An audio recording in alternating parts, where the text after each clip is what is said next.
ইফতারের তালিকায় অনেকেরই পছন্দ ফিরনি। রাজশাহীর অনেক রেস্তোরাঁতেই তৈরি হচ্ছে এটি।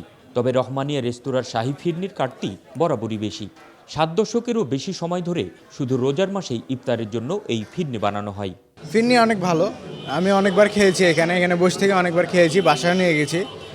মজা লাগে খেতে। এখানে ভালো, পরিমাণটা ভালো দেয়, স্বাদও ভালো। রহমানিয়ার ফিরনি অনেক সুস্বাদু। আমরা আমাদের পরিবারে এবং আদার্স যারা আছে তারা যারাই নিয়েছে তারাই অনেক সুনাম করে। এটা অনেক বছর থেকেই তাদের এই ফিরনিটা অনেক ভালো এবং সুনামের সঙ্গে ওনারা এই ব্যবসাটা করছে। খেতে খুব সুস্বাদু, ভালো লাগে। বাড়িতেও আর কি বলে যে ফিরনি নিয়ে আসবা। ফিরনির ডিমান্ডটা এরকমই আর কি, দীর্ঘদিন ধরেই ডিমান্ড ফিরনির। এই শুধুমাত্র এই রোজার মাসে আমাদের সম্মানিত গ্রাহকদের জন্য এই ফিরনিটাকে একটা আকর্ষণ দ্রব্য হিসাবে রেখেছে, কারণ এটা একটা নির্ভেজাল খাবার। এর মূল উপাদানটাই হচ্ছে কিন্তু দুধ, পিওর গরুর দুধ এবং চিনি আর বিভিন্ন আপনার চালের গুঁড়া বা বিভিন্ন উপাদানগুলো থাকে আর কি। একবারে নির্ভেজাল এবং স্বাস্থ্যসম্মত খাবার এই ফিরনিটা পান আর কি। সেই কারণে আমরা সারা বছর এটাকে আর বিক্রি করি না, শুধুমাত্র এই রোজার মাসকে উপলক্ষ করেই কিন্তু আমরা এই ফিরনিটা বিক্রয় করি। ইফতারে জিলাপির প্রচলন দেশ জুড়ে। রাজশাহী শহরের বেশিরভাগ ইফতারির দোকানেই জিলাপি বিক্রি হয়। তবে প্রথম দিন থেকেই বাটার মোড়ের জিলাপি আর চিলিজের রেশমি জিলাপির বিক্রি জমজমাট। একেবারে দুই রকম আকার এই দুই জিলাপির। বাটার মোড়ের জিলাপি একটু বড়সড়, ওজন কিছুটা বেশি, আর রেশমি জিলাপি খুবই হালকা। ছোট থেকেই বাটার মোড়ের জিলাপির সাথে আসলে একটা রোজা একটা সম্পৃক্ততা হয়ে থেকে গেছে। মানে এই জিলাপিটা না হলে মনে হয় না যে রোজাটা আমরা তৃপ্তি করে রোজাটা করতে পারছি, মানে খুলতে পারছি। আর এটা আসলে ঐতিহ্যবাহী, অনেক দিন থেকে চলে আসছে, আমাদের জন্মের আগে থেকে আমরা দেখে আসছি। এখানকার জিলাপিটা খুব মানসম্মত এবং খুব সুস্বাদু। বিভিন্ন জায়গায় আমরা জিলাপি খেয়েছি। এটা আমাদের বাপদাদার আমল থেকে এবং ছোটো থেকে আমরা দেখে আসছি, বুদ্ধি হওয়ার পর থেকে দেখছি এই জিলাপির একটা অন্য একটা সুনাম।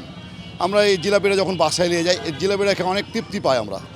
দীর্ঘদিনের ধরনের জিলাপির একটা রাজশাহী শহরের একটা নাম ডাক।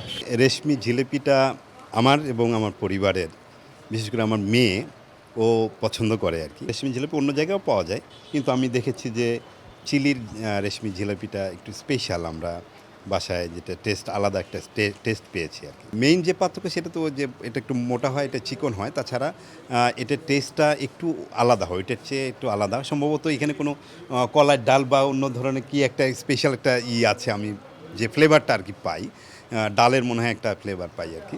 এটা ভালো লাগে আর কি, স্পেশালিটি এটাই আমার কাছে মনে হয়। আজ থেকে মনে করেন 70 বছর আগে যে ছিল আপনার হলো মানে রেসিপি যেটাকে বলা যায়, ওটাকেই আমরা ধরে রেখেছি। এটা ধরে রাখাটাই আমাদের সবচেয়ে বড় একটা বাহাদুরি, মানে কারণ এটা হলো একটা জিনিসকে ধরে রাখা, এটাও একটা কঠিন কাজ। তার আগের বাবা ছিল, ওই প্রায় 30-32 বছর ছিল, তার ছেলে শিখে এখানে প্রায় 40 বছর ছিল, আর এখন ওর ছাগলের দুটো আছে, ওই দুজন এখন করছে আর কি। রেশমি জিলাপি আমাদের হচ্ছে একটা সিক্রেট রেসিপি। এটা অনেকে এখন চেষ্টা করছে রাজশাহীতে। আমরা এটা আসতে 15 বছর আগে শুরু করেছিলাম। মেন এই যে ইনগ্রেডিয়েন্টসটা হচ্ছে পোলাওয়ের চাল এবং হচ্ছে কাঁচা যে কালার ডাল আছে, সেই কালার ডাল দিয়ে তৈরি করা হয়। বিশেষ করে বাচ্চাদের খুবই মানে চাহিদা রেশমি জিলাপির। এটাতে যেহেতু একটু অন্য ধরনের জিলাপিটা, রস বেশি থাকে, মানে ছোট একটু দেখতে, ওই কারণে আমাদের রেশমি জিলাপির চাহিদা অনেক বেশি। রোজার শুরু থেকেই রাজশাহীর ছোট বড় সকল হোটেল, রেস্তোরাঁ ও ফাস্টফুডের দোকানগুলোতে বাড়তি আয়োজন হিসেবে যোগ হয়েছে ইফতার বিক্রি। দুপুরের পর থেকেই রকমারি সব খাবার সাজানো হচ্ছে দোকানে দোকানে। Ahsan Habib, Apu, one news, Rajshahi.